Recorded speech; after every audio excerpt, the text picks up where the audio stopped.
Welcome, everybody. I'm just going to give everybody else another minute or two to hop on here, and then we'll get rolling.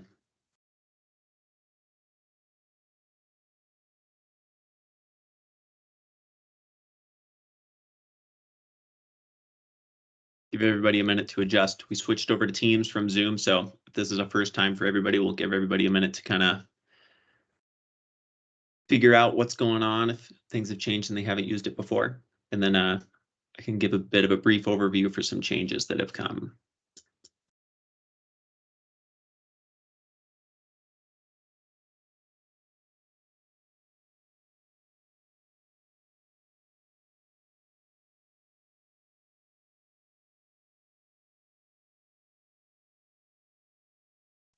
All right, just another 30 seconds or so, and then just gonna make sure everybody is all good getting in, and then we'll get the ball rolling.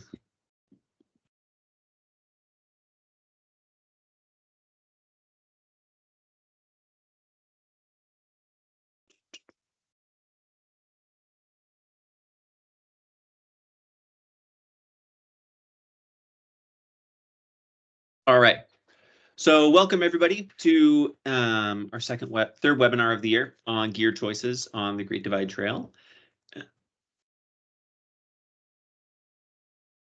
Want to get started here with a bit of a land acknowledgement. A little bit different this time, but I won't read it fully, but just want to acknowledge that the GDT passes through the Blackfoot Confederacy, the Stoney and Nakota, the Tsuut'ina, Cree, Secwepemc, Li'u'tene, Ktunaxa, Sinixt, and Métis nations.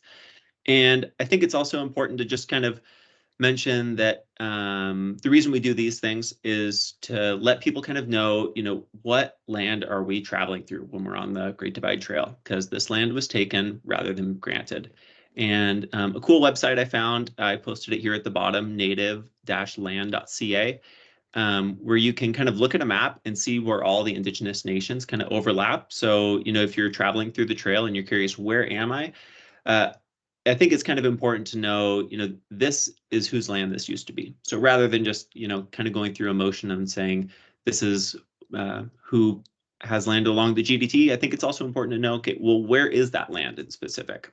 So yeah, I kind of urge everybody check out that site. It's pretty cool. You can go hover over a map. You can see kind of the historic areas that everybody used to have in their indigenous nations. And yeah, I think it's a very cool step in truth and reconciliation.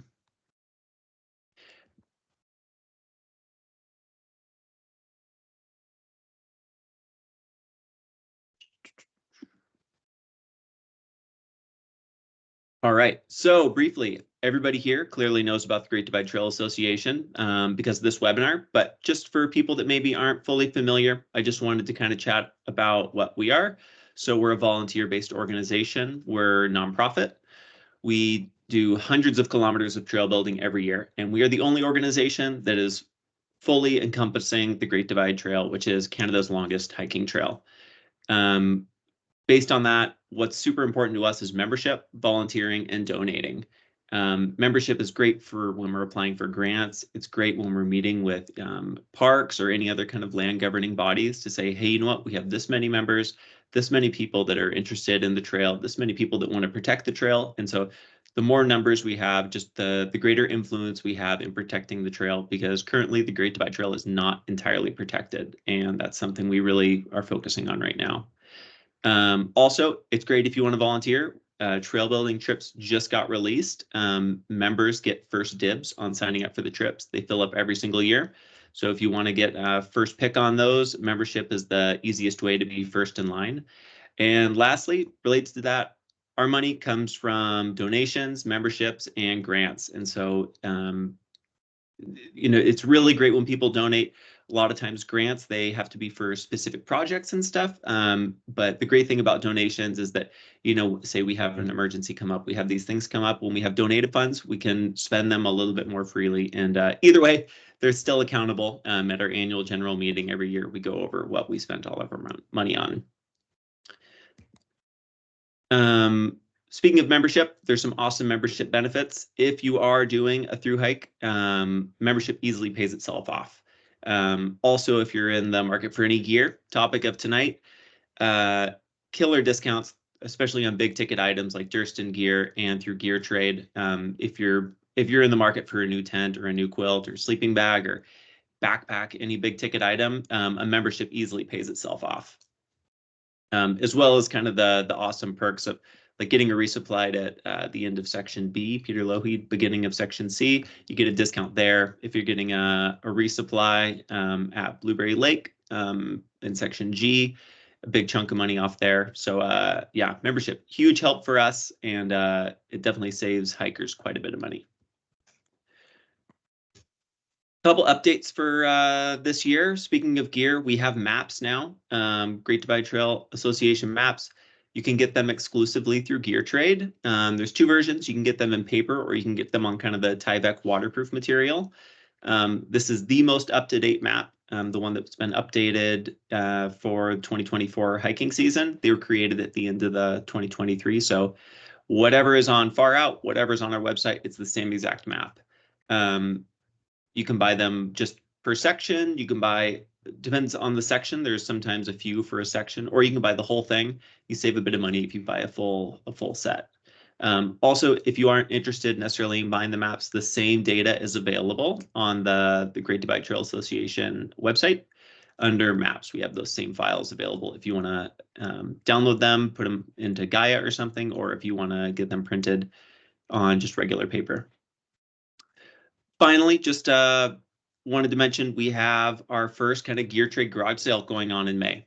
So this is kind of like, we have ski swaps in the winter. Why don't we have something for the summer? So that's kind of where the idea came from. So May 11th, 2024 at 10 a.m. to 3 p.m. It's free to attend. Right now, kind of what we have set up is we'll have a bunch of tables. You can purchase a table and sell all your gear at this table. Later in the year, we're going to open up the potential for people to do it a bit more like a ski swap style. So you can bring gear in the morning. We'll kind of tag it, and we'll sell it for you, and then we'll take a bit of a commission off the sale.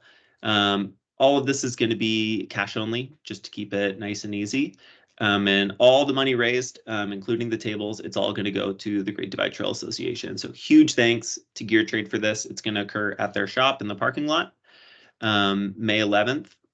We'll send out more information if you're interested in bringing your own gear without buying necessarily a table to sell your gear. We'll have more of this information kind of coming out in later March or early April. All right. Here are your hosts for tonight. I just also want to mention there's a bit of a delay between what I'm talking and what you guys are seeing. So just kind of keep that in mind if you ask a question and we don't get to it right away. Also, I want to say the best way to ask questions tonight is at the Q&A function. You should see either at the top or the bottom of your screen. You can ask questions there. If it's person specific, maybe just put that in the question. After each person kind of chats and does their spiel on their gear, they can answer some questions, and then we'll have a bunch of time at the end for other questions. So everybody's questions should be answered tonight. So no worries if you missed when somebody was presenting, just toss it in there. We'll get to everybody by the end. So yeah, just a quick introduction about myself. My name is Austin Hager. I'm the Great Divide Trail Association Vice President, and I'm the Chair of Outreach. I've done tons of hiking. Regarding through hikes, though, I hiked the GDT in 2021, and then pretty much every trail in Western Canada over 50K I've done. And then, yeah, here's Steve and Eloise. Hey, everybody. Happy to be here tonight. My name's Steve. I'm the vice chair and the IT chair for the Great Divide Trail Association. Coincidentally, like Austin, hiked the Great Divide Trail in 2021. And we're going to go back. My wife, Eloise, who you'll meet in a minute, we're going to go back this year and give it a second try again as well. It was quite frankly the most beautiful trail that there is, full stop. And that's coming from me, who met my wife on the PCT in 2016. Okay, I'm Eloise. I also hiked the GDT in 2021 with Steve, and we're going to be hiking again this year. We've done the PCT, CDT, AT, and then a couple other trails as well. So lots of hiking, lots of through hiking, lots of time outside. Awesome. Thanks to both of you for being here.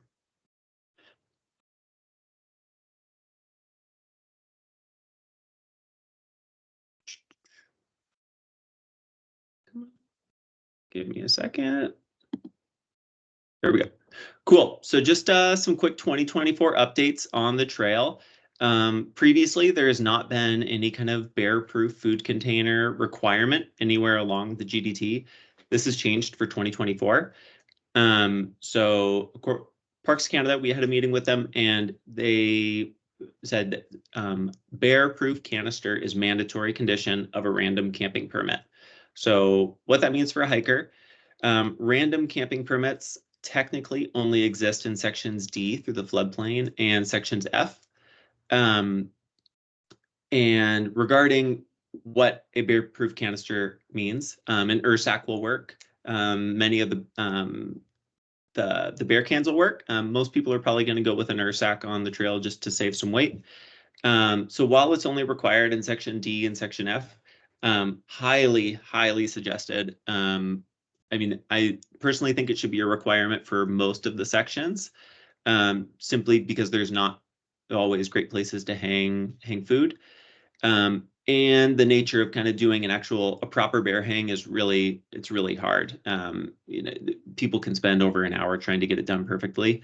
And even then, they're not foolproof. So, you know, URSACs are great. You can just tie them to a tree. You don't have to do any climbing. You don't have to do any throwing of rocks. And personally, I think they work best with odor-proof bags. You know, URSAC makes their own branded ones. I find they were quite expensive. There's this brand called Smelly Proof. Gear Trade started carrying them a few weeks ago. The largest size, which is the size Gear Trade carries, 2 of those fit perfectly in a URSAC XL. They're way cheaper than the OPSACs, and I find that, so I started with 2 for section A, and then each section I replaced 1 bag. An easy way to keep them lasting way longer is to only do the Ziploc up at night, just kind of in the middle of the day when you're popping out snacks and stuff. Just don't do that Ziploc, because that's the thing that breaks, is the actual Ziploc mechanism. So just save that for the evenings, and they last a lot longer. But I've never actually punctured one of the bags on trail, which is nice. They're quite thick. And for people, just to kind of give a bit of a context on the gear that we're going to be chatting about tonight, for people that maybe aren't particularly familiar with Rockies climate, it's definitely colder than a lot of other places in the world to hike in the summer, especially in July. So here's some data I just pulled from WeatherCan. So the average high in July is 23 Celsius, 73 Fahrenheit. That's in the town of Banff, which is elevation of 1,400 meters, 4,600 feet. And then your low is going to be about 7 Celsius or 42 Fahrenheit. And then definitely not a perfect system, but in general, you can usually estimate about every 1,000 feet you go up, you're going to go down 2 degrees Celsius. So in the 300 meters, you're dropping 2 degrees Celsius. So you can imagine it freezes frequently, even in the middle of July on the GDT. Related to that, in the month of July, there's 7 days of precip average in July. And that's the driest month is July. So, you know, 7 days out there and higher elevation, like it's almost certain that there's going to be snow sometime along. Maybe you'll get lucky and be low elevation or be in town, but if you're doing a through hike through the GDT, it's almost certain that there's going to be some kind of snowfall on the trail throughout the summer. One thing I do think is important to differentiate, though, is that it's a bit different than maybe hiking in the Sierra, where, you know, there's deep snowpack and you're sleeping on snow. I found that most of my experience in the Rockies, it's very rare you're sleeping on like deep snowpack. You might just get a storm that comes in. So I find more of the cold is from the top rather than from the bottom. It's I've never actually slept like on deep snowpack in the Rockies in July anyway. One other thing is just the amount of daylight. There's about 16 hours of daylight in July. Same with June, and a bit less in August, especially the further you get north at that point. But there's a lot of time to hike during the day. So the probability of night hiking kind of isn't as great as, say, places like Southern California, when there's a lot more night down there when it gets dark at 7 or 8 at night. And just one last note I wanted to say is that if you are doing a GDT through hike, you will definitely get wet, and it will probably snow on you. The probability of you getting rained on I don't know how that you would avoid that just by statistics. And just the nature of being higher elevation through the Rockies, that's frequently coming down as snow, especially once you get into August and in sections F and G where it's quite a bit colder and wetter. Just going to check the Q&A real quick, see if anybody's got any questions. Has anybody used turkey oven bags inside the Ursack? You know, I've heard of people doing that. I don't know the sealing mechanism on them, though. I know the material is quite similar. I've seen some that are Mylar and then some that are like the thick plastic, similar to like a trash compactor bag. But I don't know if it seals, and if it doesn't have that kind of like double zip of like an Ursack or an OPSAC, or of an OPSAC or the smelly proof bags. I think it would just be for kind of hygiene rather than actually holding out scent. Steve or Eloise, do you guys know about the turkey bags? So don't know about the turkey bags. I could say that we don't use the Ziploc bag, the odor-proof containers on ours. Personal choice, of course. It does mean our Ursacks look like they've been through the ringer, and our Mars bars are like squished along the inside. But again, there's everyone's personal hygiene and food choices are a bit different. But no, I haven't tried that. I think one thing to keep in mind, even if you're not using the scent-proof bags, Ursacks are not waterproof. So when it rains overnight, you will have to dry out all of your food as well. So yeah, anything that's not in like a Ziploc bag or waterproof, then it can get pretty soggy. So Great question. Thanks for tossing it in there. And last thing before I kind of pass it over is just touching on the 10 essentials. This should be review for most people, I hope. If not, welcome. Happy to talk to you about hiking. But kind of here's the list of 10 essentials. I added one last one for the GDT and hiking in the Rockies. Also, I just want to mention, so for navigation, a couple things there. If you're bringing a compass, know how to use it. It's of no use if you don't know how to use a compass. So highly advise everybody brings one and know how to use it. Also related to that is the use of a satellite messenger on the GDT. This summer in particular, it appears as though there might be more fires just due to how dry everything's been. Being able to communicate with somebody is like when you need to, it's invaluable. Outside of fire years as well, just due to the nature of being in sections where you might be out, sections F and G, like 10, 11, 12 days long, or section B, a lot of people are out for 7 or 8 days. Like if weather's really nasty, being able to get a weather update and say like, okay, are we gonna hang out in the tent for 3 hours and sleep in, or is this what my life looks like for the next 4 days? I think being able to make those kind of educated decisions is really valuable. And also with a lot of the alternates on the GDT, like knowing, am I going to take this higher route alternate, like the Northover Ridge, if I don't know what the weather looks like, because you really don't want to get caught up there in nasty weather. And so just being able to make more informed decisions, something like an InReach Mini or a Zoleo is really great. And that's kind of one thing that kind of differentiates them from personal locator beacons, which they still seem to have a part. They're much less popular than they are, especially with the cost of Zoleo and InReach is coming down substantially in the past 5 years. A couple other essentials I wanted to briefly talk about was kind of bug and bear spray. So that's not, the bug spray is not a safety thing, but it's a sanity thing. I understand some people are not into DEET or bug spray. Highly suggest having a bug net. I have one on my head here in this picture. They weigh almost nothing. You can pack them away into a hip belt pocket. They're cheap and they do the trick. They're nothing special, but when there's bugs flying around your head all day, every day, it's you'll be happy that you had it. And then also related to that is bear spray. This, I believe, is fully a requirement for hiking the GDT. You're in grizzly and black bear country the entire duration of the trail. And this is the number one way to have a bit of a backup plan. Just note, firearms are not allowed in the park. And so for people that might be used to hiking with a firearm, that's not an option hiking on the GDT. So bear spray is your go-to. And last thing, I just want to say, make sure you know how to use everything. This is kind of a common thing I see in first aid kits. people buy, you know, a fancy first aid kit with a bunch of stuff in there and a bunch of great stuff. But if you don't know how to use it, there's no point in having it. So either learn how to use everything in your first aid kit or make one yourself where it's like, you know, these are the things that I find I need because I find that's going to be the most useful thing to have is stuff that you actually know how to use. How about a Nilo Flume bag to use for an odor bag inside a Ursac?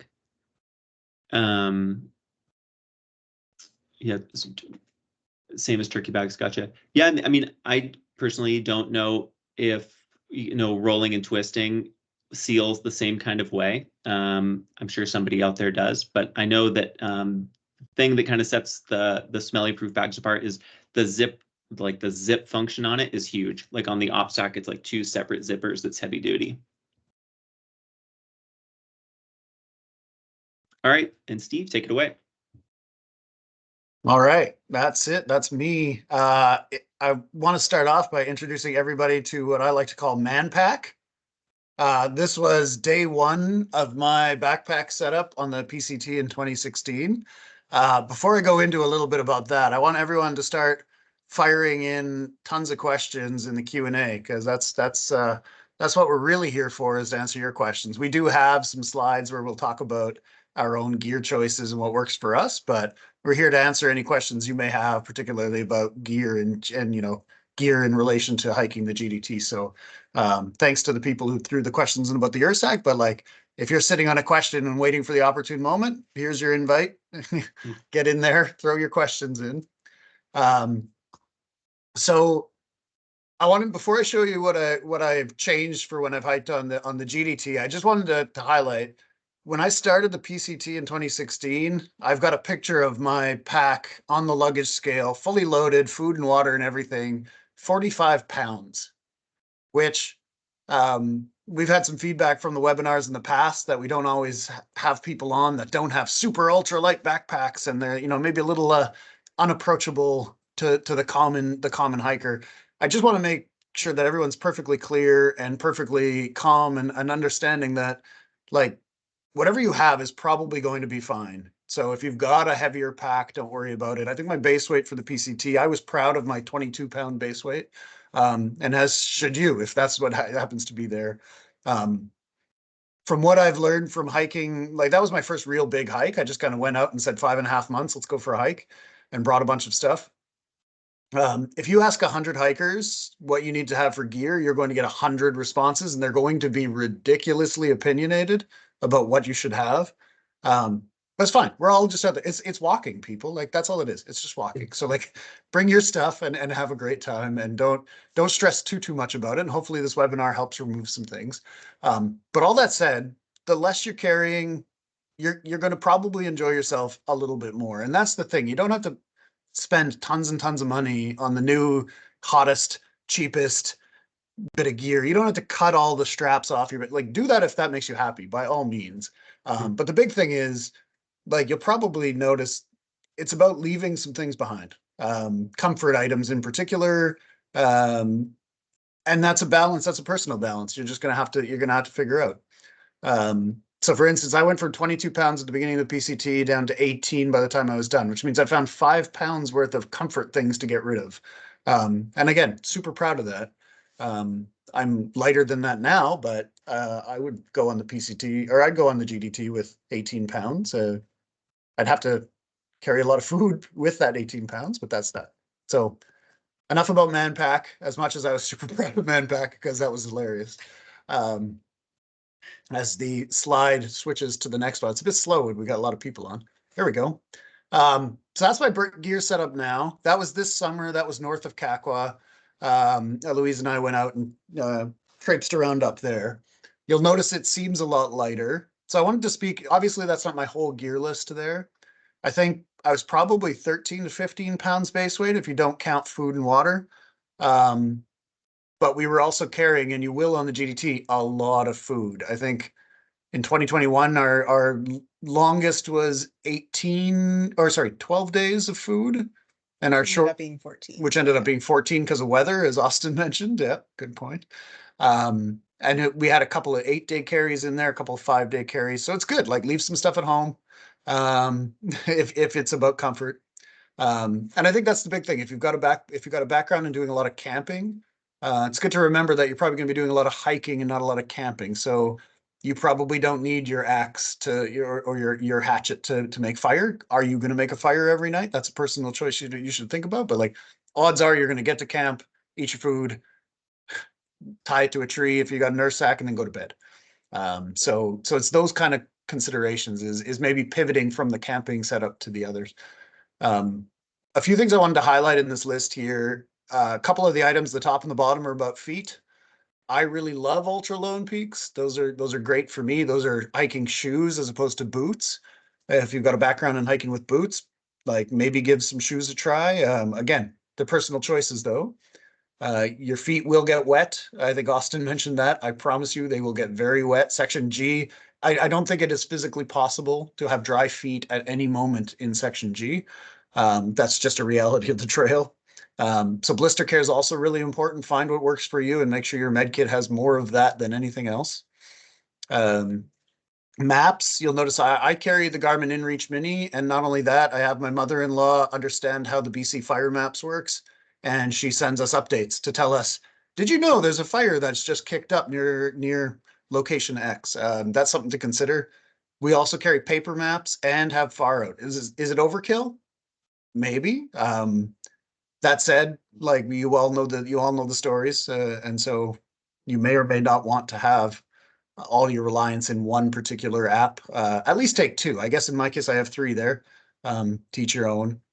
I'm not going to speak about any of the other items except for warm clothes and raincoat. I did upgrade my raincoat for this year and for last year when we went north of Kakwa, because I took a nice ultralight, what they're called? What are they called? The raincoat. Frog togs, the nice cheap frog togs. I love frog togs. They're great. But the GDT's got an awful lot of willows and an awful lot of brambles and an awful lot of sticks. Your frog togs won't last very long. So I bought a nicer raincoat, and you will get wet, as Austin mentioned. And then the other is, yeah, it's going to get cold. So a couple extra pairs of socks might be some weight you're willing to toss in. Do you want to check questions? There's a bunch of questions right now. Awesome. Yes, you can answer all of those. There we go. Was a jet boil necessary over a BSR soda? Absolutely not. I actually have the little BRS as well. I like it quite a lot with a little titanium pot. Fantastic. Loved it. Unfortunately, I cook for 2 now. So I say unfortunately, but she also dehydrates a lot of the food. So in my case, the jet boil is just convenience. One, it is quite a lot faster. And then it just all, the whole swishing all together. But no, if you're hiking solo, BRS is awesome. I love it. Scary little thing, but by all means. I'm not going to answer all these questions. I think these are good. I think we'll pick apart at your questions as we go. I think, Austin, that makes sense. Because some we'll answer them all. We will answer them all by the time they're done. I'm not going to pause and monopolize these awesome questions.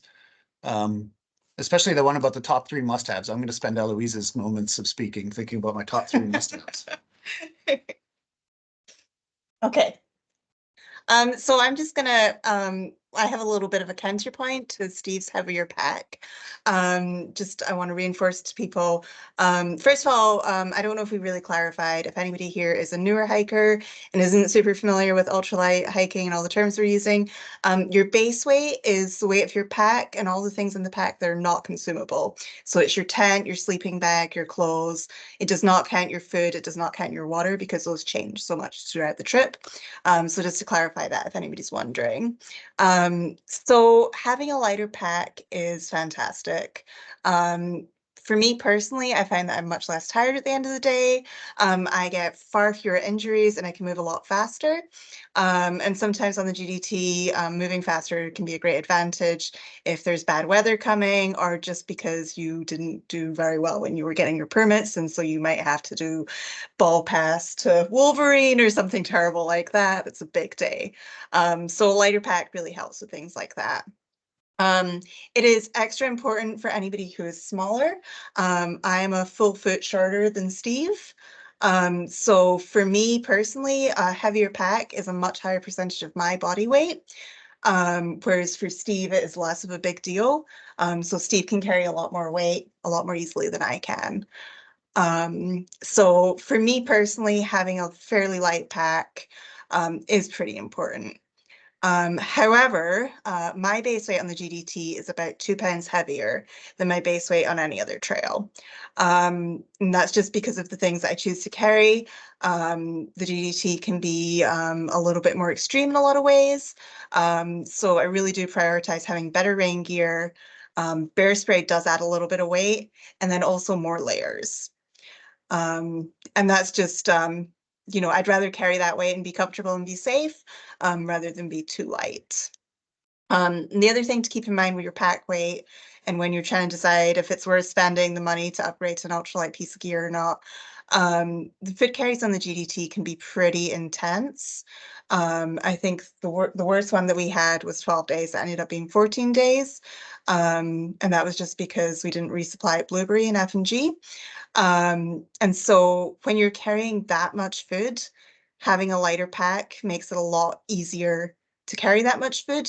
You're still going to be carrying an insanely heavy pack, but it is still lighter.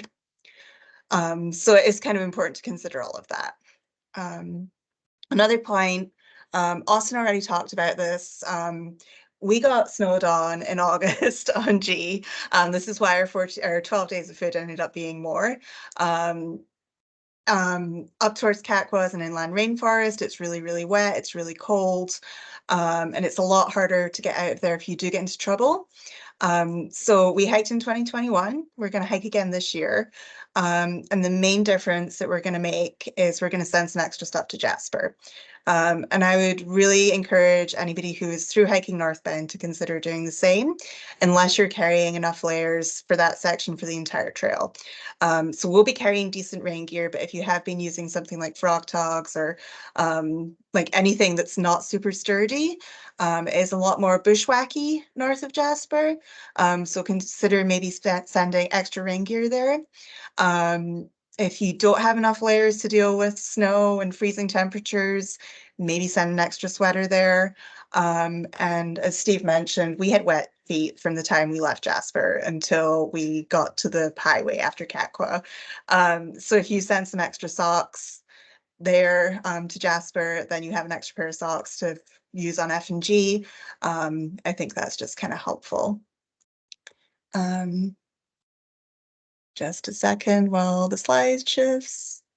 This is really slow. Okay, I'm just going to start while the slides are still catching up. So the other thing I'm going to touch on really quickly is women's specific gear. I think that we had a whole women's webinar. There we go. So if you missed that, this is just a little bit of a catch up for that. So the GDT has its own beautiful Kula cloth. A Kula cloth is basically a pee cloth. If you wipe when you pee, it's great to use that rather than toilet paper. It is available on Gear Trade. I believe at least a percentage of that goes to the GDT. And it's absolutely gorgeous. The artwork is great. I'm going to be super proud to have that on my pack all summer.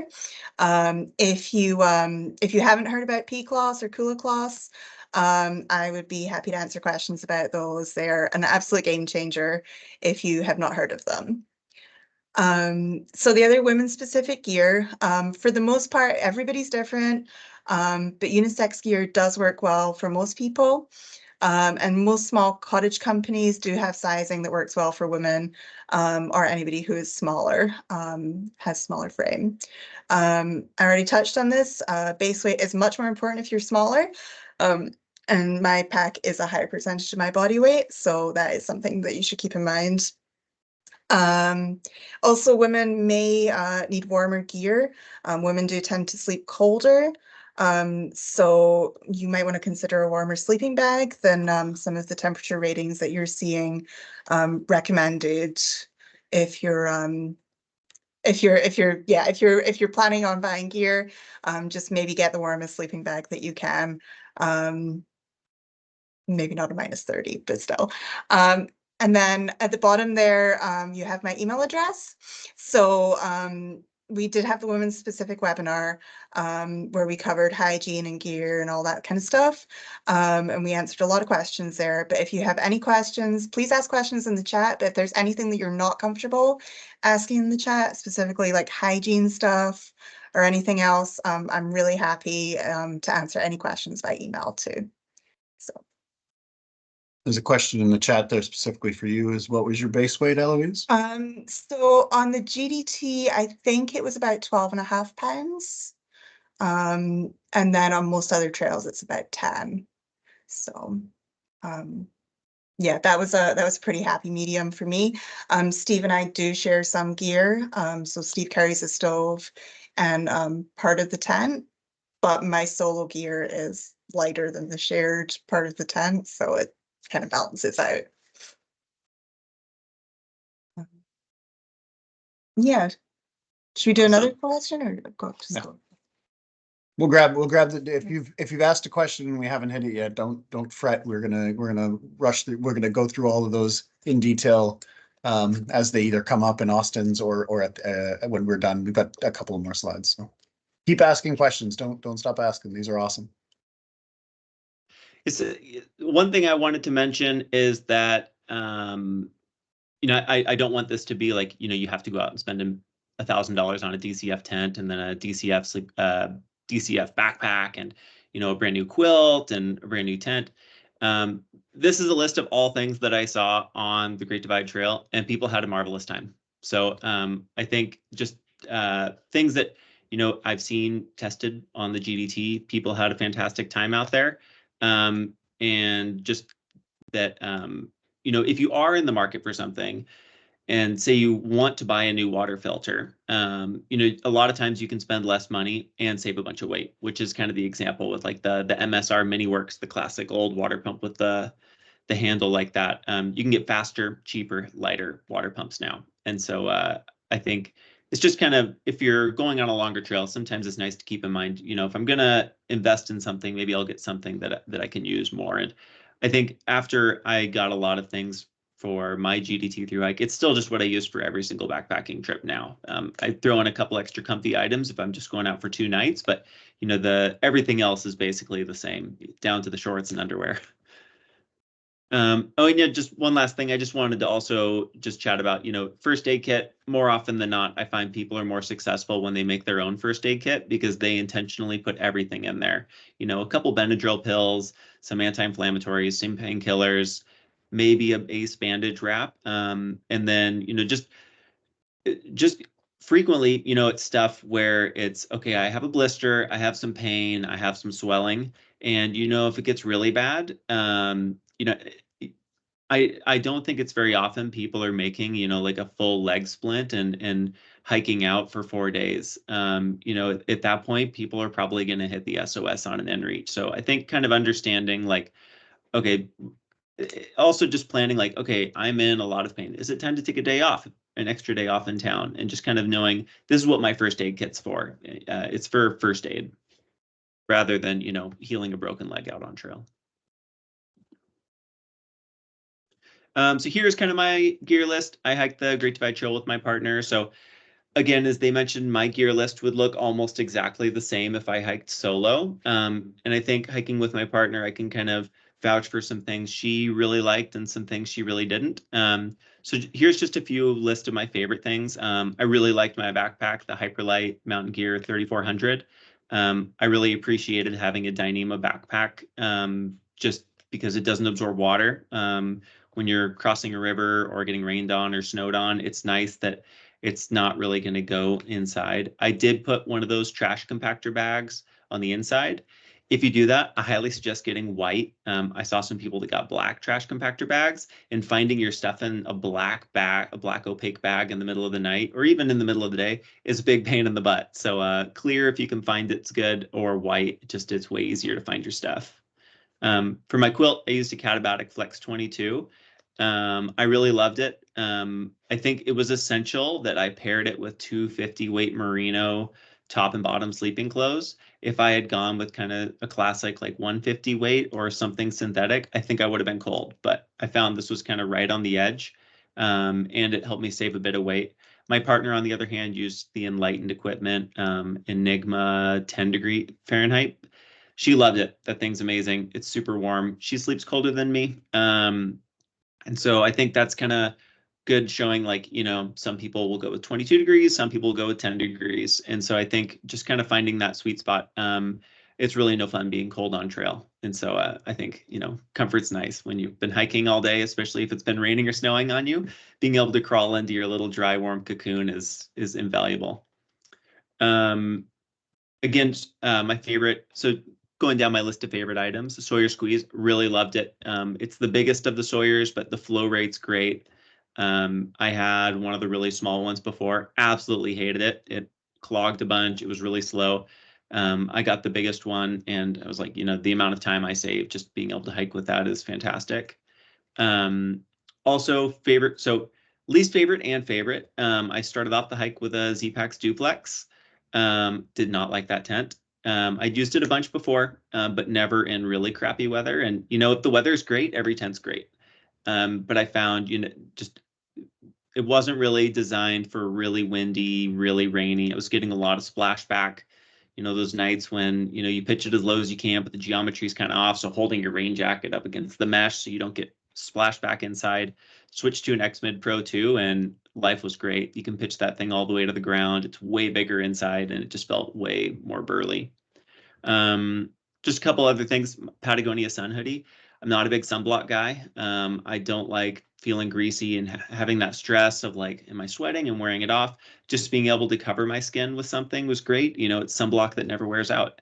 So that part was great. And then also fanny pack, never used one before the GDT, but it was so nice being able to just, whip my phone out to look at the map, chapstick, little things. I tried not to put food in there because I brought it into my tent at night, but I also had a camera, put it in there. Also on kind of town days, it was nice to just kind of have like a little, that became my little man purse wallet or whatever when I was just going to the bar to get a beer. Some other least favorite things, Ultra Lone Peaks. I know they're super popular. I'm not a huge fan. I found they were kind of a little bit hard. And I had some older versions. I just don't like the new ones more. I like the Ultra Olympus a lot, and I like the Hoka Speed Goats a lot more. I think I just like a little bit more cushion, especially after hiking that much. Probably my most hated item was my Outdoor Research Helium 2 rain pants. These were not waterproof at all. I was in sections F and G in a lot of rain, just kind of walking through some brush. Anytime a wet leaf touched my leg, I felt the water go right through. They did great for blocking wind. I think if I thought of them as more as like a wind pant or maybe like light drizzle, they'd work great. They're really light and they're pretty breathable. But I found like when I really wanted rain pants and I really wanted to be dry, they did not fit the bill. Related to that, I had a Arc'teryx Alpha SL pullover jacket. And it might have been a blem or something. They covered it when I sent it back at the end, but I got wet a bunch. I got wet through the whole chest and through my shoulders. So that might have just been a bad jacket, but I got really wet with that. And that was very annoying. And lastly, I brought a GoPro and I thought I'd use it, but the batteries are so annoying to deal with. It gets cold out at night. I'd sleep with the battery in my chest pocket, but it just became one more thing to charge. My partner and I each brought a 10,000 milliamp battery pack, and so that was charging my phone. We had a camera, and then also my watch. 10,000 was fine, or 20,000 between two people I thought was completely fine. But I definitely leave the GoPro back for the next trip. And just, some other kind of things is just when you're thinking about your sleep system, I really advise thinking like if you are on the colder side of things and maybe you already have a quilt or a bag, maybe a cheaper option is just getting better sleeping clothes. It's way cheaper than buying a brand new quilt. It's not really going to wear out, especially if you're not hiking in it. And a great way to save some money is buying those cheap titanium pots off Amazon rather than like Vargo or some of the really expensive brands. titanium's titanium. As far as I know, I'm just putting water in there. So that was a great way to save quite a chunk of cash.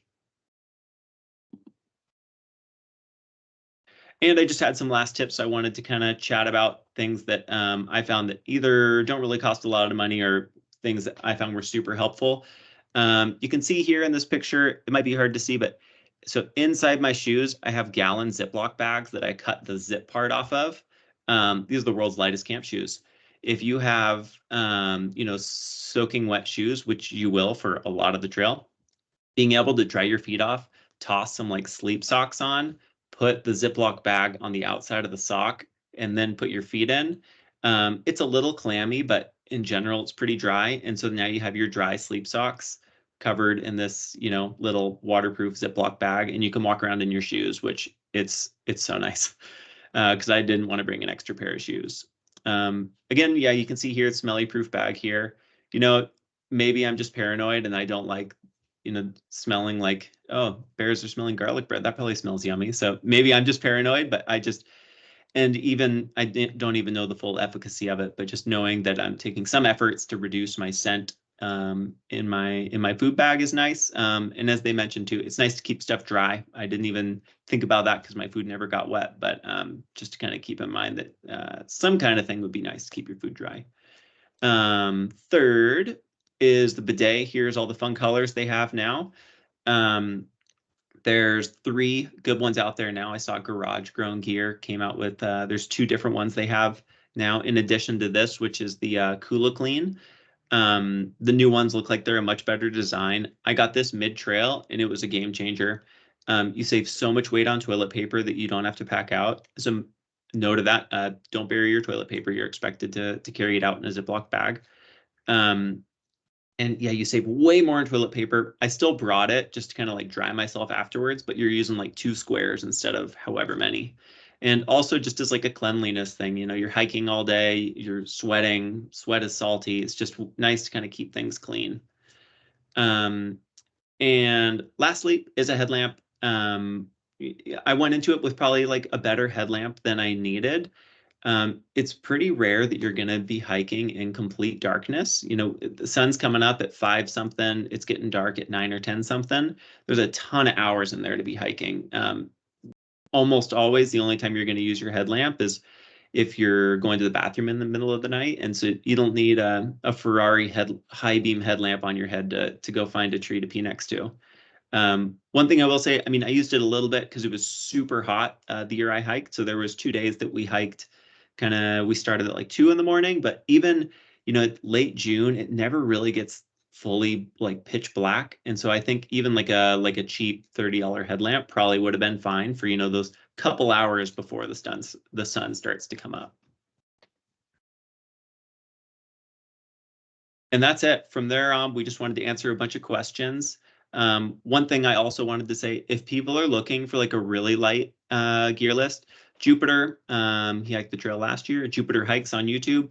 I think he did the GDT last year with like an 8 or 9 pound base weight, which as far as I know, that's the lightest I've heard of anybody doing.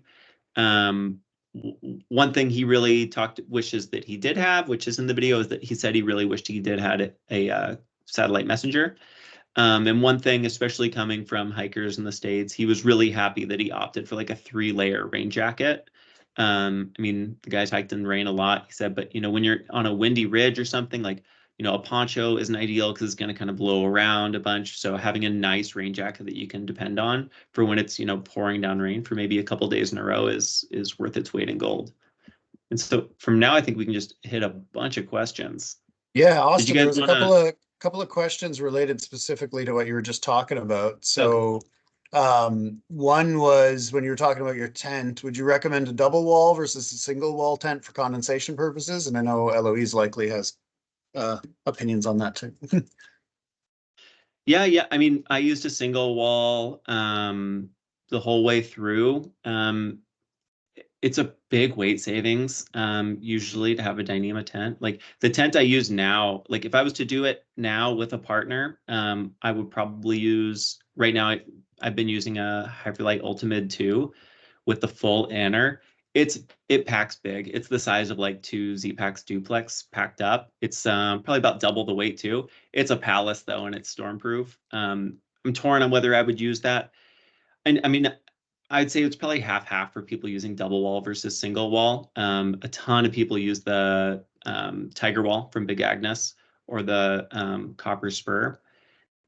Personally, I'd probably go with a single wall again just to save the weight, but I think that's totally a preference thing. So just a bit of a counterpoint to that, we were up around Kakwa a bunch this summer. We started out with a duplex, which is single wall, and we actually ended up switching back to our copper spur, just because we were, well, so Steve's fairly tall, and so he was brushing up against the walls, and he was getting a lot of condensation on his sleeping bag. And so I think if you are sharing, so we share two-person tents because that's one way for us to save a little bit of weight. So if you're sharing a smaller tent, then a double wall might be better for you. That's definitely a consideration. I think the biggest part of all of that is like, how tall are you? And is your tent long enough for it? Because for me, I move around a lot in my sleep, and I'm 6'2". So in the single wall tent, the bottom of my sleeping bag was wet after one night, even if it was a perfectly calm, cool, like crisp night. It was fine. But it would get wet. And so it didn't leave me with a lot of confidence that I would be good 3 nights in with packing down a wet sleeping bag. That said, like, I'm sure Eloise on her own in that single wall no would have been no problems whatsoever. She doesn't move around quite so much, and B takes up like 1 foot less of space. So just keep that in mind when you're making those questions. And remember, to my point back when Manpack was on the screen, that if you ask 100 hikers, you will get 100 different answers. So I realize that could be unhelpful in some cases, but Austin, there was another one when you were talking about the rain pants. We were muted, but Eloise was like, yeah, I had the exact same rain pants and they are not waterproof. So they were throw that on. Not at all. But there's a question from anonymous user, rain kilt versus pants.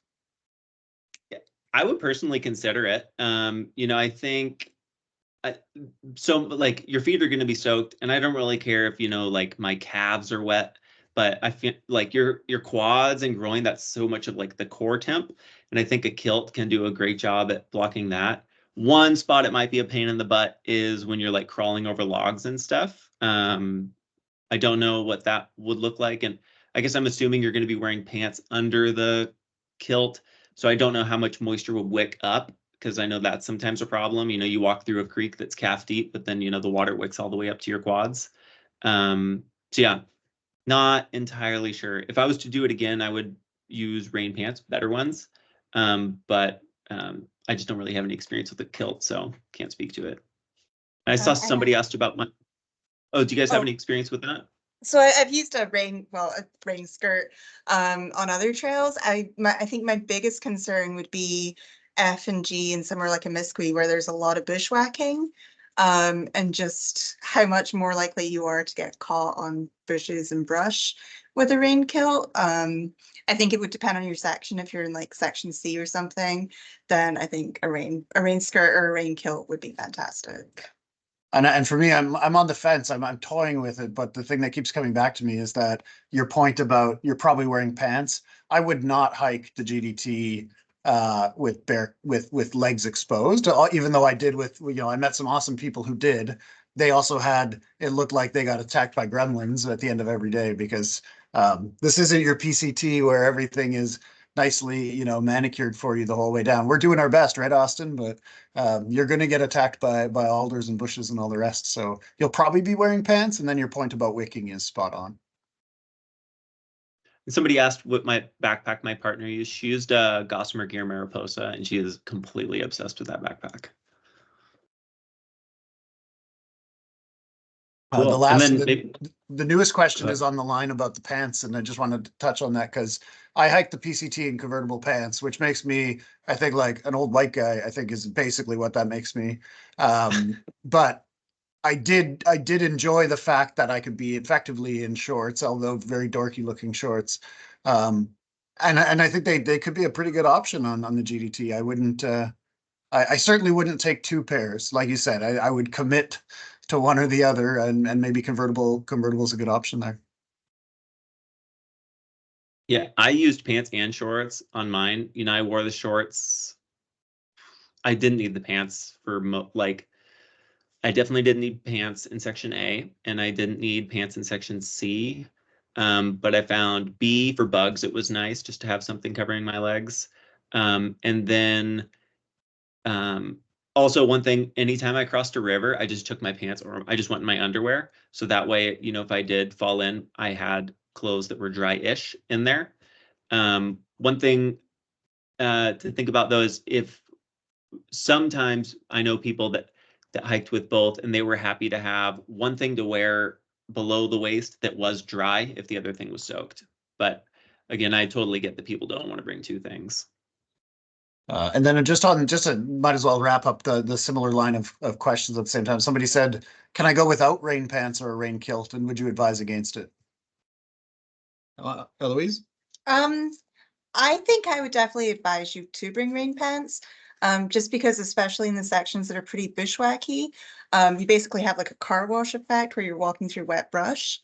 And so doing that without rain pants is pretty miserable because your legs are getting slapped with wet alders and then you're just soaked. So if you can afford the weight, I would definitely bring them. If anything, just for sections F and G as well. And yeah. I think sometimes too, like it doesn't like, oh, it's like I don't really care about getting wet, but when it's like 1 or 2 degrees above freezing and it's windy, wet is really cold. It's not the same as like, oh, you know, it's a summer day and I'm just kind of wet. It's like, no, there's snow on the ground and I'm wet. That's a different kind of cold. Yeah. And in a very related topic, I think too, is when we got snowed on and we were further north, there's 2 points to consider in your gear. One is we knew for a fact we had dry clothes in our tent at all times. So Austin, you mentioned sleep clothes. I have a base layer, a merino wool base layer, top and bottom, that can be sleep clothes if I want them to be. But I will not put those at jeopardy. If I'm like, I won't just say, hey, it's my last pair of dry stuff, I'm going to run out and go get cold now. I'll make choices to keep that dry. And same with the sleeping bag, is keep the sleeping bag dry at all costs. And so that's sort of, there's a question in there about what to do about drying things out when they get wet. I mean, I don't want to leave you with non-answers and say don't get it wet, but just making sure that you have something you can put on that's dry when you get in your sleeping bag is kind of key. And if you've got to make that decision between staying an extra day, you know, and hunkering down, again, checking your inReach for weather, or leaving and getting dumped on pouring rain, you're going to get pretty cold up there, even if it's like you say, 2 degrees. So. So that question does mention using sunshine or a fire to dry things. So we called Banff, well, I called Banff a couple of weeks ago for the permits, and we did get told that there were no fires in Banff this year. That was just what the person on the phone told me. So relying on a fire to dry things out might be a little iffy this year. However, one thing that we do try and do is anytime there's a sunbeam, if our sleeping bag is even slightly damp, we will stop. It doesn't really matter how many miles we have to do that day, we'll stop and we'll dry everything out. And that's just kind of a good practice to get into. So. I did the same thing because with a single wall tent on cold nights, you're going to get some level of condensation almost every night. And I found at lunch, like unless it's actively raining out, every day at lunch, we just set the tent up real quick. Yeah. You know, it takes 2 minutes. And then even just if you're getting some moisture out of there, pull the quilts out and just, you know, even just kind of like moisture from sleeping in it. Just any time we took a break for more than 15 minutes, you just pop that stuff out and let it dry. And I think related to that, somebody just asked about hiking with an umbrella. I haven't. I know you have on the GDT. Have you hiked with an umbrella? So we didn't take it on the GDT. We did take it last year when we were up around Catqua. They are great if you have wide open trail and it's not windy. So I think something like section C, where it's much better cleared, I think it could be good if there's not a lot of wind. They are kind of really nice to hike with if it's kind of hot out because you're not sweating in your rain gear. So they can be really useful. If it's a tall overgrown though, you can't really use them. So parts of the GDT, they're good, parts of the GDT, not so good. So it's just if you want to carry the weight. The other thing, so the year that we all hiked in 2021, I know Austin had it a lot worse than we did, but it was a really hot year to start with. So I think it was like high 30s for temperatures. So having an umbrella can actually be really useful for creating shade. So if you're somewhere, like if you're in the Alpine somewhere, it's really hot, and you want to take a break, you can set up your umbrella and then you make some shade for yourself. Awesome. Maybe we'll start at the bottom and just make sure we hit every question. Did Yeah. either of you guys have your top threes ready yet? I've Top been three I've been items? itching to answer this question. So I was like, oh, do we put the like, because obviously I'm going to eliminate the like mandatory top threes like bear spray and Ursac and blister care, that kind of stuff in the mandatory, because that obviously is going to trump everything else. You like don't go out there without bear spray or a bear proof container and means to protect yourself. So to me, the top threes that like make or break my personal comfort and enjoyment of life, my long-handled titanium spoon, which is the only utensil I have. I literally just have the jet boil and a long-handled spoon, and that's my cook system. That's the entirety of it. But it's just such a great, it's like, it does nothing wrong. There's very few things in life where like, you could just look at it and say, this thing's perfect. And that's one of, and then Eloise.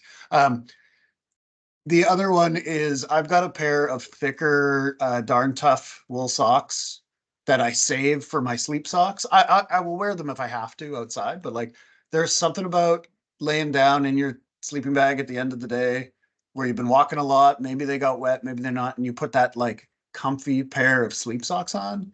It's just like, again, second only to the love of a great woman. Okay. And that's my top three. That was two. I know. I'm shit. Somebody. Well, so I'll jump on with a third. So I think it's not really gear, but I would choose to bring extra food. And for me, that's part of a reason to have a really like to try and keep my base weight fairly low, is so that then I can have the weight to spare to bring extra food, bring an extra Mars bar or something. Austin. Awesome. Yeah, so I have, first off, I recently switched sleeping pads and I'm sleeping so much better. So I think, before I had a NeoAir X-Lite and now I have a wide pad. I'm all about it. It's great. Maybe I'm just getting old and I don't care about my bag weighing, 100 grams more, but I just sleep so much better on it. I think on the GDT I was sleeping great because I was exhausted, but I keep wondering, like, would I have slept that much better with a few more inches of width on the pad? Also, I think one thing, having the bidet, it made life so much better. I was so much more comfortable. I felt way cleaner. It's less to bring, like just scoop up water. I wasn't carrying the water all day. So that was great. And then also one thing I didn't talk about, but I used Dirty Girl gaiters, and that was a game changer. Just all the little sticks and all the little rocks are a non-issue now. So it was really nice just not having to clean out my shoes all the time. And they dry really fast. I was feral enough at the end that became my washcloth for washing my face. Very multi-use. And I'll throw in my third one I thought of too, maybe a little bit different from the rest. Trekking poles. So some people, again, very divisive issue sometimes. I hiked a bit of the Arizona Trail with Eloise when she did the whole thing, and the airline lost our box that had the trekking poles in it, and I ended up screwing up my knee and couldn't finish it. So I came to appreciate just how much I love those trekking poles, and plus, if you use them right, and you use them with the straps and stuff, like there's a good amount of elevation gain. They can be lovely, just pushing yourself up and then bracing you on the way down. So there's my top three, Rebecca. Good question. Boots or trail shoes? Did both of you guys use shoes? Shoes, yeah. Shoes. Only thing to add on that is I started the PCT in boots, and I made it 40 miles. Went into the store and say, "Did you have blister beds?" And they just looked at my feet and were like, "Take these ultras." And I happily gave them my money and have not looked back since. And now I wear ultras around town like a fool. But they're just, if you want your toes to be happy in life, and I don't know why you wouldn't, you should get ultras because your toes will be happy for the first time ever. Unless you're Austin, he didn't like them so much. Oh, my toes were happy. My heels weren't. But yeah, one thing I will say about boots, I hiked with two people that hiked in boots. A big difference kind of in the experience of our hike is that every time they kind of got to a water crossing, they stopped, they took their shoes off. One of them brought kind of like river crossing shoes. And it sounds kind of like a non-issue, but when you're hiking all day, every day, maybe you got to cross a river, 30, 40, 80 times in a day, like in section D, you're always in the water. They were frustrated by that. And then also when their boots got really wet, they stay wet versus trail runners dry really fast. I don't want to sit here and convert everybody and say it's right for everybody. I know a lot of people still love their boots. Do what works for you, but I would say much more people are hiking in shoes than they are in boots. And I don't think definitely reconsider if you're looking between the regular and the waterproof shoes as well. For all those reasons Austin just said, like your feet are going to get wet anyways. It's unavoidable. There are literal streams you will have to cross. And your options with the waterproof shoes are to take them off so they don't get wet, which sounds ridiculous, or they get wet and they stay wet a lot longer than the other ones. So there's a certain amount of get good wool socks and accept the fact that you will have wet feet. Yeah, and I always opt for like the thinnest sock possible, just because it's that much quicker to dry. I did go through a couple pairs, but to me that just became a wear item. I found the thicker ones stay wet a little bit longer, and then just more likely to get blisters. And yeah, great point on non-waterproof shoes are great because a waterproof trail runner is only waterproof to about that deep of water, and after that, it's just coming in the top. All right, what do you guys think are some things that you can, if you're buying gear, what do you think you could save money on, and what do you think it's worth forking some cash out for?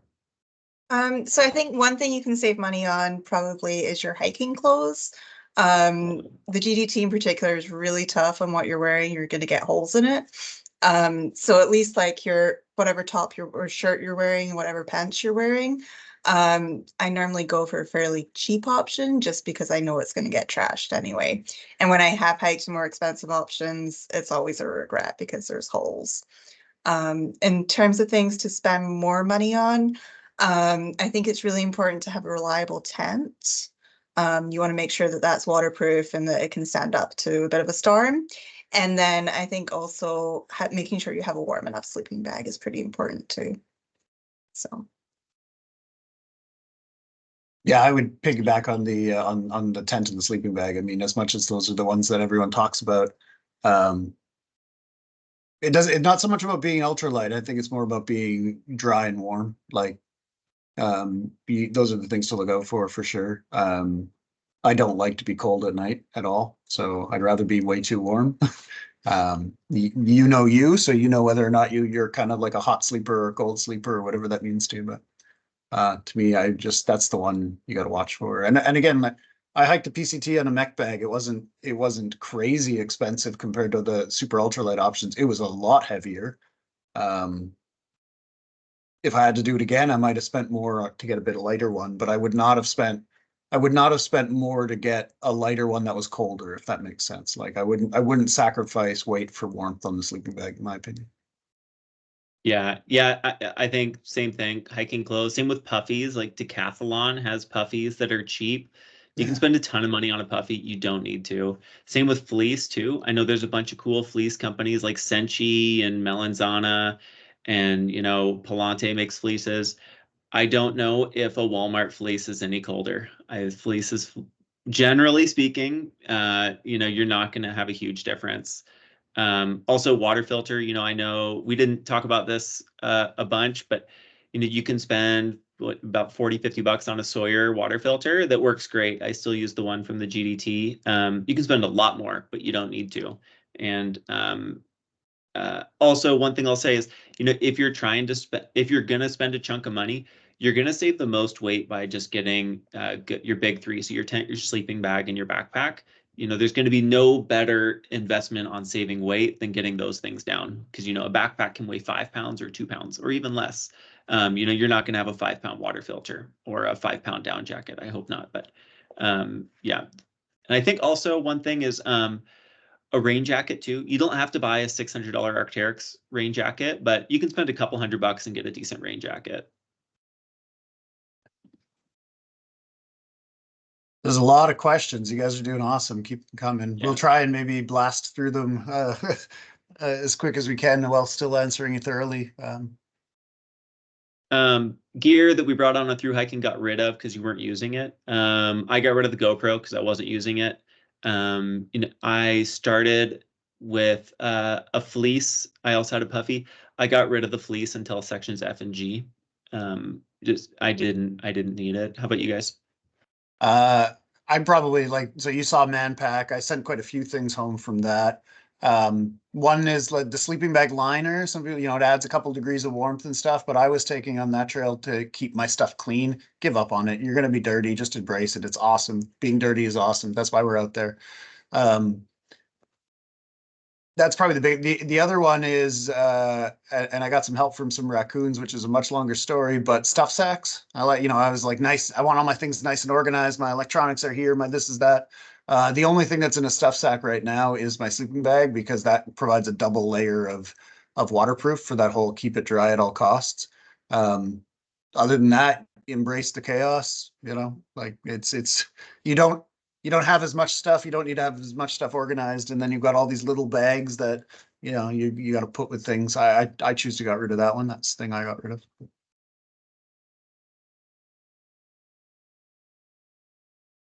Eloise, did you have anything to add? I'm desperately trying to think of things that I've sent home. Oh, I carried an extra tent for the whole PCT. Oh yeah. Because I was too stubborn to send that home, but I don't think I have anything useful to contribute. Sorry. It was only extra because she met this guy. How do you recommend carrying food? Rebecca, are you, aside from gear drops, do you mean like physically in the backpack? I think most people carry it right on top because then it's quick to eat lunch. You don't want to go digging through your backpack just to grab a granola bar. But if you mean something else, go ahead and ask it, and we'll get to it here in a minute. Yeah, if I took that for that's what you meant. On the longer carries, if I had a lot of food, I would put like 3 days on top and the rest on the bottom. If I had a separate, like when we had a 14-day food carry, we had multiple bags and we had to bear hang for that section. But yeah, like you said, it's on top so you can grab it out as best you can. What did you guys use for a knife? I have a super cool knife that I found on a trail. It's just a little, like a little folding knife.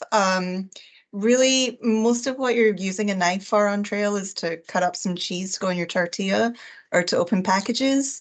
So you really don't need anything that's big. You're not going to be like taking down a tree or fighting off a bear or anything like that. So. Honestly, that I definitely would put in that category of like, you're not going to be out there whittling and you're not going to be out there scaring off and hunting down a deer with it like clenched between your teeth. The smallest little Swiss Army knife, whatever you've got, like it's not sort of a bravado moment when you're hiking, right? Like as Eloise said, you're gonna be cutting salami and cheese. And then maybe, like string off of your shoe or something. So a tiny little Swiss Army knife, the smallest one you can find, is going to be all you need. That's what I used, was the tiniest, like I wanted a nice blade, so I got the actual Swiss Art Victorino or whatever the nice brand, but like the smallest one, it's like 15, 20 bucks. And then it's got a file on there too, which I thought was kind of nice because then you can deal with your fingernails and toenails too. I'll answer the next one about the Sawyer Nano. So I've invented a brand new product that doesn't exist yet. So when you see it, remember you heard it here first. I did mean the micro. So there was the Sawyer and then they put the Sawyer Mini. The Sawyer Mini is terrible. If you ever get the option, just ignore it. It's not a good version of the Sawyer. They did release a micro, which is a short, squat, little fat, looks like a squat fat Sawyer. Its flow rate is phenomenal. It's as good as the other one. It's just squatter. And we really like it. It's a little bit lighter than the standard Sawyer. So just look at that. I said nano, but I had a quick look and it's micro. So water carrying in any dry camps. As far as I know, I think there's only one dry camp maybe on the entire GDT, and that's Wolverine Pass, halfway through the Rockwall Trail. Everywhere else, you should have water within like a 5, maybe 8-minute walk on a really dry, bad day. And I had 2.5 liters.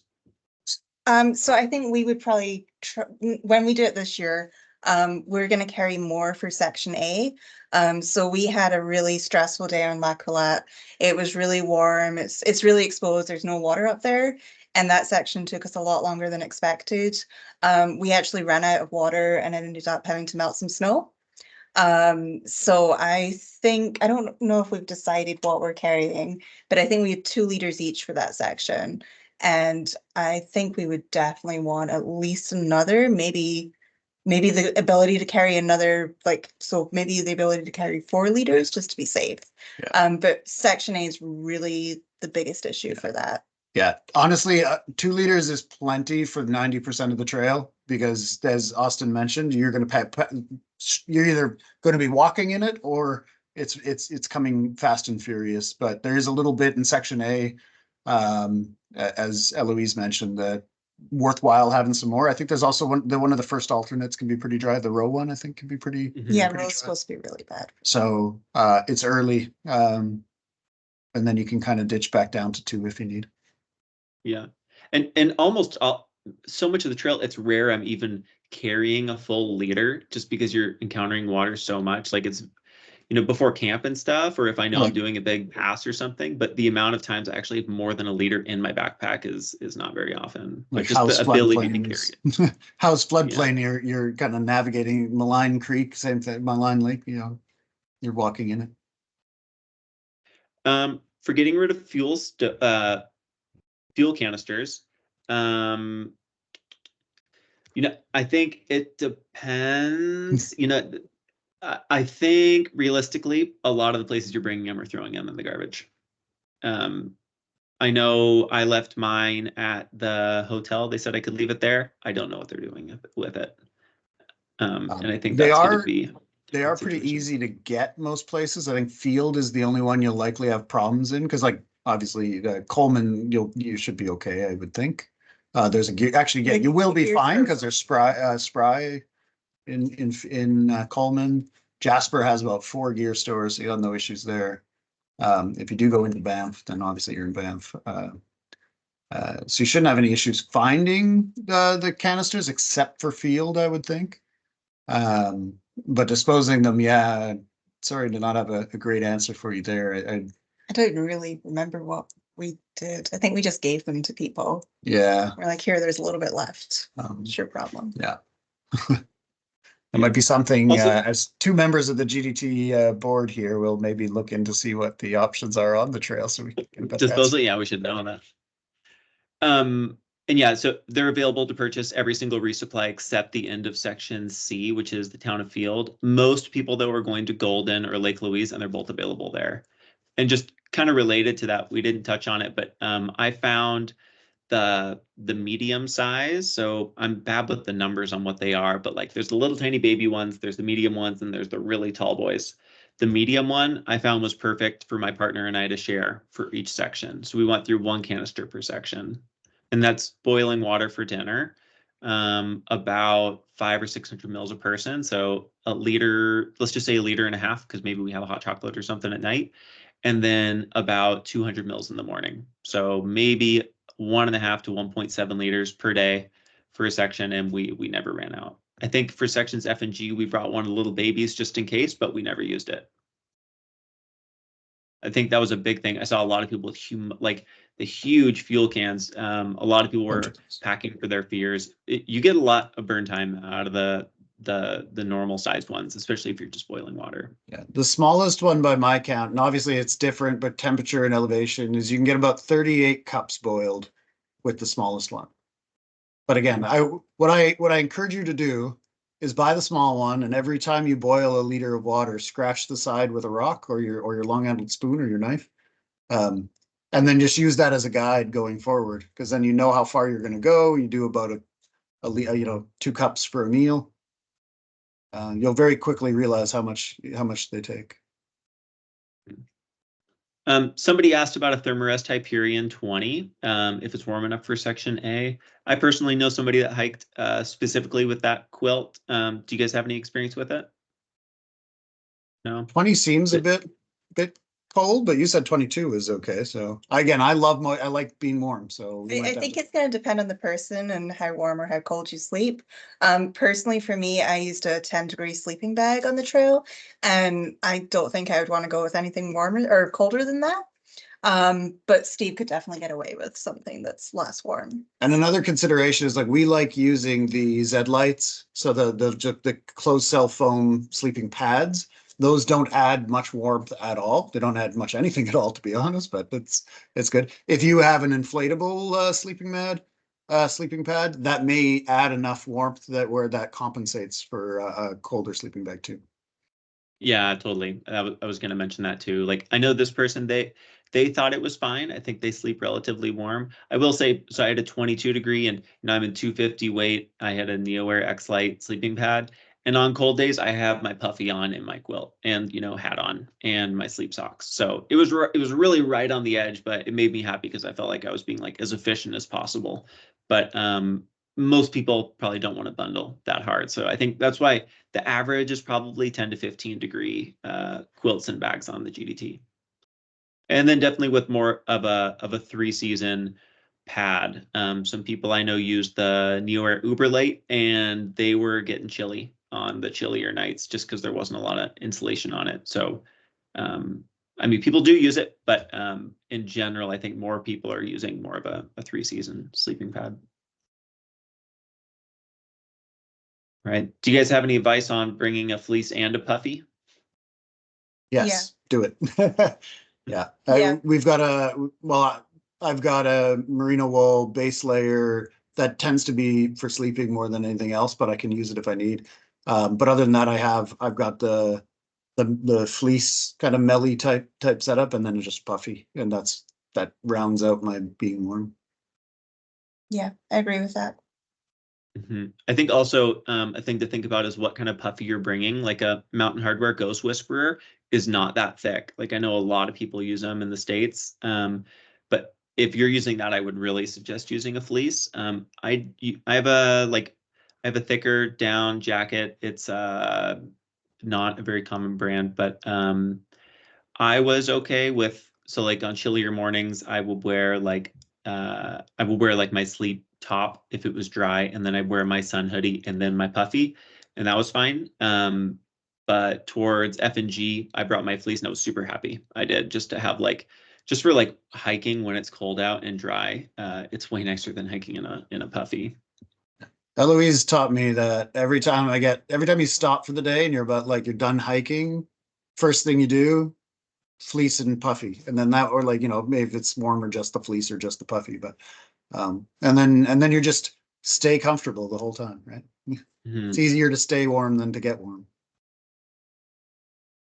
Yeah. So somebody's talking about what's bottom line recommendation for warm clothing. Did you guys just want to do a brief overview on like what your total packed clothes were, just so people have kind of an idea on what everything was in the pack for clothes? I think I just did. So Yeah, so I was wearing leggings and then like a hiking shirt. And then in my bag as like extra warm clothes, I had merino wool base layer, this fleece actually, um, puffy jacket, and then like a rain shell as well. I think we will probably add another layer on top of that for F&G this year, just because we did get snowed on, and I think we're going to be a little bit scared after that. I do think though, for like a bottom line recommendation with safety in mind, just with the way the question was phrased, like you do have to, you should make your own decision about that, like check the weather, and then try not to pack your fears, but also make sure that you're going to be comfortable. Somebody who's hiking in July when the weather forecast is 35 degrees probably needs to bring different layers than somebody who's hiking in September when it's forecast to snow.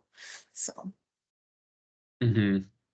Yeah. One thing we didn't talk about is I brought 2 pairs of underwear and I brought 3 pairs of socks. 1 pair to sleep in, and then I alternated hiking socks because it's not fun putting on wet socks in the morning, even if your shoes are soaked. Yeah, that's I have 3 pairs as well. Yeah. I usually have sort of a pair I just flip flop back and forth, and then the sleep one, and then if I have to bring the sleep one into rotation, then I'll do it begrudgingly. But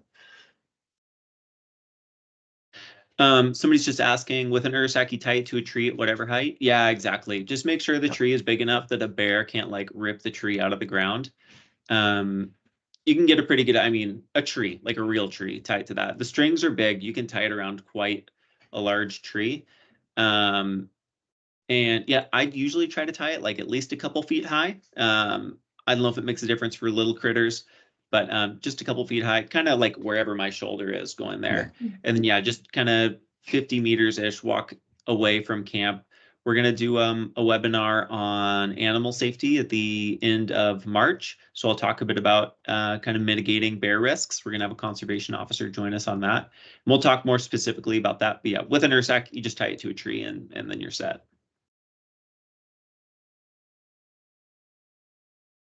Okay, we're cruising through questions. Yeah, we got a good number of those. Okay, I'm gonna jump on the Tyvek one while you look for, and I might have missed one, but Eloise and I love the Tyvek. It's not as crinkly as the Polycro stuff, and yeah, it might be a little bit heavier, but that's our go-to. We like it. One tip just with the crinkle, if you cut it and then before you take it out for the first night, spend like maybe an hour or so squishing it into a ball and then pulling it back out and crumpling it back up again, and it'll get rid of most of the noise. People also put it in the washing machine, but I found just crumpling it up and stretching it out was more effective for getting rid of the noise. Yes, and it's strong enough to kind of stop the little pokey, sticky things from coming up underneath. Yeah. Plus, it gives you the option to cowboy camp, though the bugs will take that option away in a hurry anyways. Somebody asked about the PDF version of the slides. Yep, I can post it. So I'll upload this whole thing to YouTube tomorrow morning, and then I'll put a link, a shareable link where you can download the PDF of the slides. What about a tarp in addition to your tent, cooking undercover or away from the tent? In my group, somebody did have a tarp, but that was what they were sleeping under. It was nice, but I would not pack it extra. It's just more camp chores to do that I don't want to do. You know, if it's pouring down rain when you get to camp, usually I'm crawling in right away and hoping that the rain goes away. What about you guys? So when we did the PCT, we had I brought a tarp, and so we were sleeping under a tarp, but that was our sleep shelter. It wasn't an extra piece of gear. If you have a double wall tent and you're clever, you can come up with the ways to put the tarp up if you did want to kind of wait out a bit of rain, but not set your whole tent up at that point. You can usually set something up there, but no, I think again, it's kind of that difference between are you camping or are you hiking, and you're hiking, so try not to bring the extra comfort things like the tarp, I think, in that case, and just use what you have. You have a shelter. If it's bad enough you need to wait, then maybe you're putting a shelter up. Somebody asked about a separate water bottle for the bidet. So this is why the new bidets are way better. The one that I had, the Kulo Clean, goes like into the water bottle hole, which does leave, you know, if you do have some backsplash, it could go on the threads. The new one's thread is it's kind of like a cap. That's why I think the new ones are a way better design, because it actually threads onto the cap. It protects the threads of the water bottle, so you wouldn't need an extra one. But for the one I have, the Kulo Clean, I just brought, you know, those 500 mil, you know, you buy a 30 pack of water bottles from Costco or whatever. I found one of those water bottles in the recycling, in a recycling bin somewhere, and I just snagged that one and then kind of like crumpled it all up and then just left it on the outside of my backpack. But that's why I would buy a different one going forward, is so then I could just use my regular water bottle.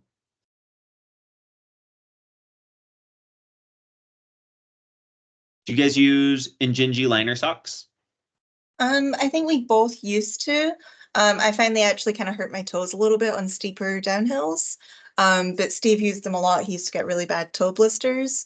And he found that like separating your toes was really helpful for dealing with that. Yeah, I found when you had blisters, and Injinjis are a lifesaver. That it's sort of like once you buy the shoes with wide enough, you know, big enough shoes with wide enough space for your toes, you probably don't need them. They were good though. Give them a try if you like them. I did think they were less durable than a lot of the other socks that we sure, use. So just keep that in mind, and you might have to replace them a couple of times throughout the trail.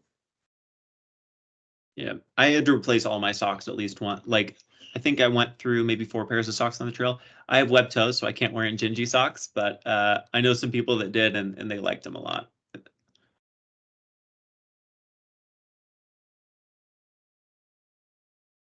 Affordable meals. What'd you guys do for food? So I actually made all of our meals for the trail. We have some friends who had a couple of dehydrators in their garage that they weren't using. So we borrowed those 3 years ago and haven't given them back yet. It's a lot of work if it is something that you're considering doing. Like hours and hours of work, but if you're mailing boxes anyway, it's a really cheap way to eat really well. And we were pretty sick of most people eat like ramen or north sides or mac and cheese and stuff like that. And we were pretty tired of all of those options. So even if you just do that to kind of supplement some of your other things, dehydrating can be really good. And even if you have a bulk barn or something nearby too, they often have some dehydrated stuff. So like you can usually get like, you can make your own, an experiment. I mean, you're probably like us at home looking forward to the summer. Like go get some dehydrated coconut milk and curry powder and see if you can't make something out of that. And then you'll have a couple of different options in your rotation. Yeah, totally. We made all of our own food for the whole through hike, and even nowadays, any hikes, shorter hikes, we made a lot. I'm still sitting on extras from the trail. So I mean, if I think it's worth the investment. We just got a dehydrator. You definitely don't need an Excalibur dehydrator to do it. They are nice, but you don't need that. But it was a lot of work. Like that dehydrator was running for 24 hours a day for a couple of weeks to do 52 meals times 2 people. But yeah, also you can assemble a lot of food. So like the dehydrated black bean flakes, and you get minute rice. And then if you go to like a bulk store, you can buy dehydrated vegetables and you put some taco seasoning. That's my favorite meal. You throw a little like cheese in there and you're good. I'm trying to find it. We've done a webinar on food before. I'm just trying to find it. We talk all about dehydrating food, buying food. Let me find it for you real quick. I'll post that as a response to the question.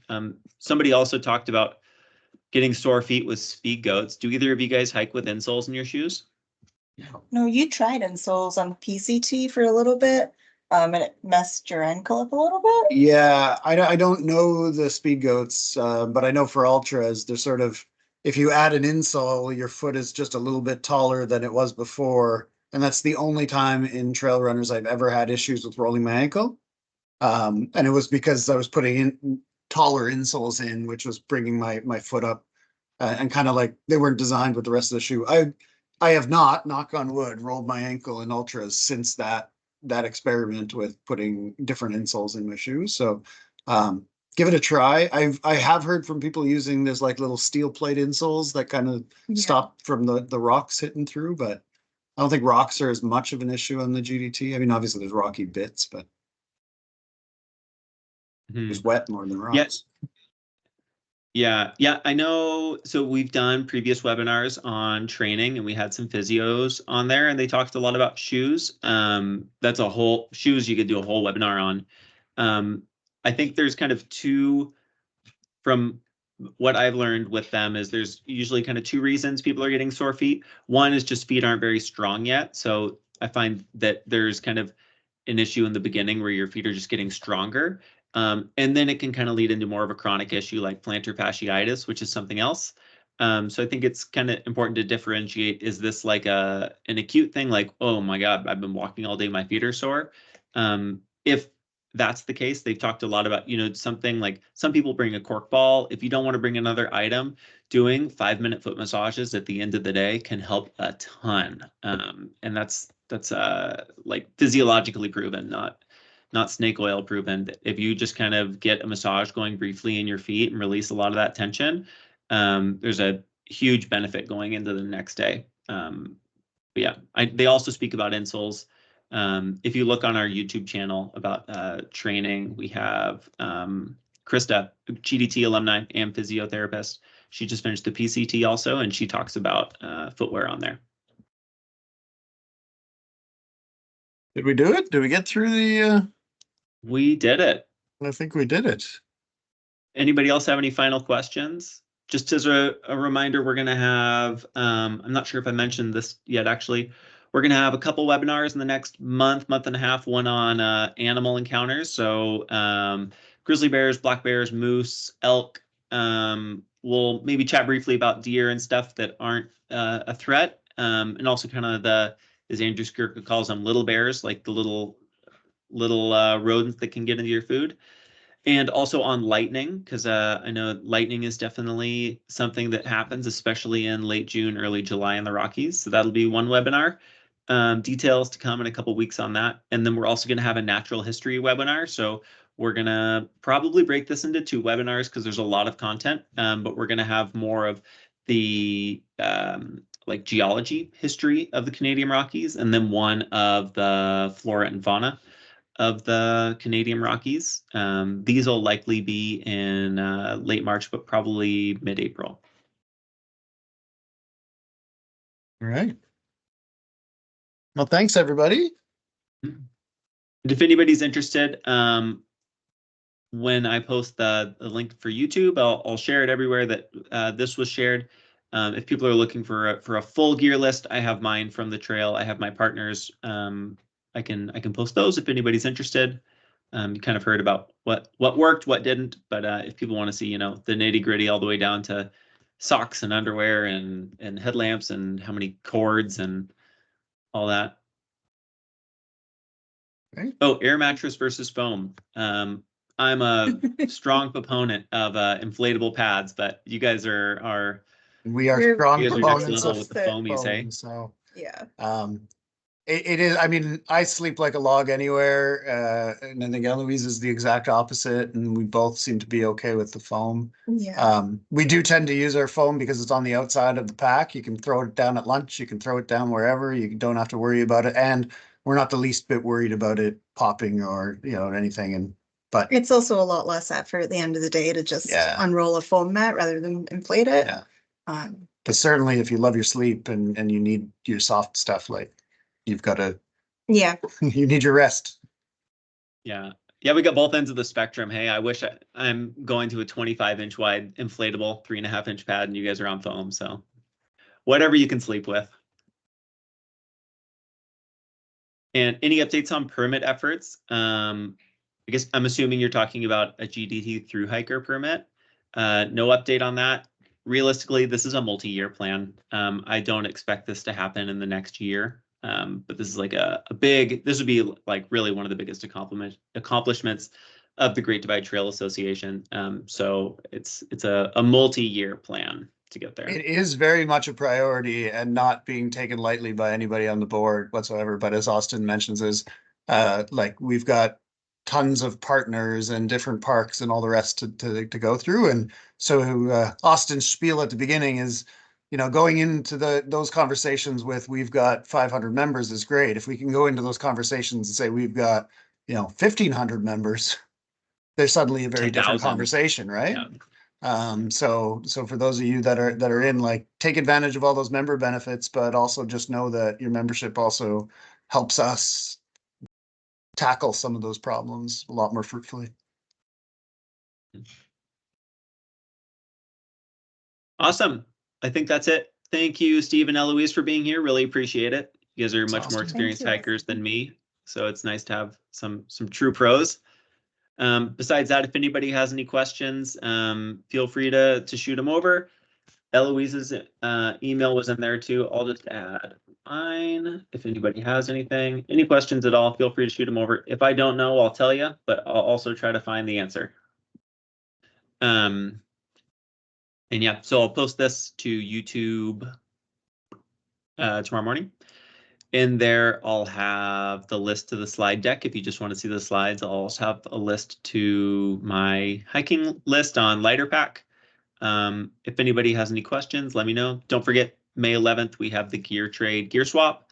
There's going to be a lot of great used gear. We have some donated things too. There's going to be brand new Ursacks there. I know sometimes they're hard to find. They're going to be cheaper, and it's a great way to support the trail. Huge fundraiser for us.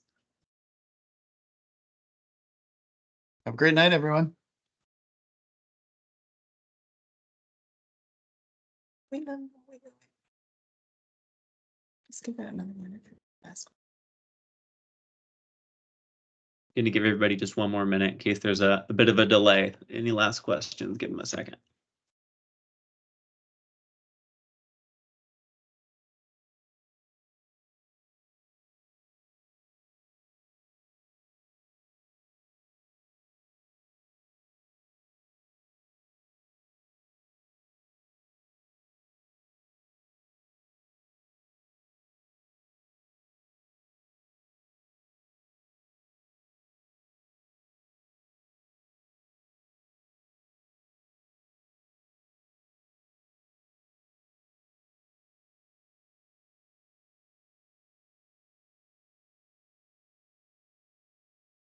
All right, I think we're probably good.